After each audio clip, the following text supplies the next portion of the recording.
ዛሬ የምናከብረው የአድዋ ድል ከኢትዮጵያ አልፎ የመላው ጥቁር ሕዝቦች ኩራት፣ የአፍሪካውያን የነጻነት ቀንዲል፣ የአንድነትና የነጻነት ተምሳሌት የሆነ ታላቅ የጀግንነት ታሪክ ነው።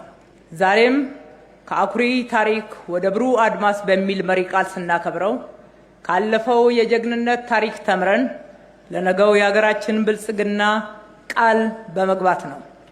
ክቡር ፕሬዝዳንት፣ ክቡራን እንግዶች፣ የአድዋ ድል ያስተማረን ትልቁ ቁም ነገር ኢትዮጵያውያን በውስጣዊ ጉዳዮቻችን ምንም እንኳን የተለያዩ ልዩነቶች ቢኖሩንም በሀገር ሉዓላዊነትና በብሔራዊ ክብር ሳንለያይ በጋራ ልንቆም እንደሚገባ ነው።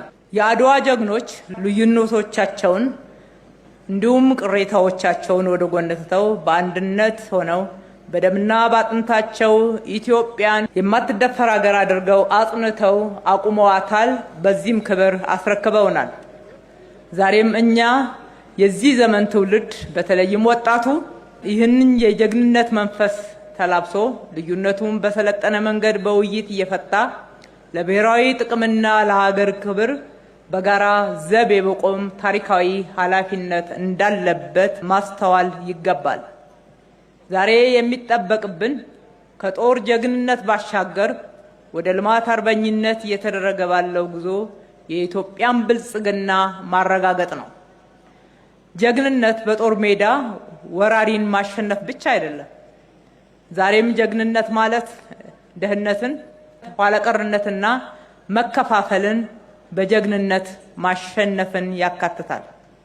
የአድዋ ጀግኖች በክቡር መስዋዕትነት ሀገር እንዳስከበሩ ሁሉ እኛም የሀገራችንን ሉዓላዊነት ከየትኛውም ትንኮሳ ተከላክለን በጽናት በላባችን በእውቀታችን የሀገራችንን ብልጽግና ማረጋገጥ ይጠበቅብናል።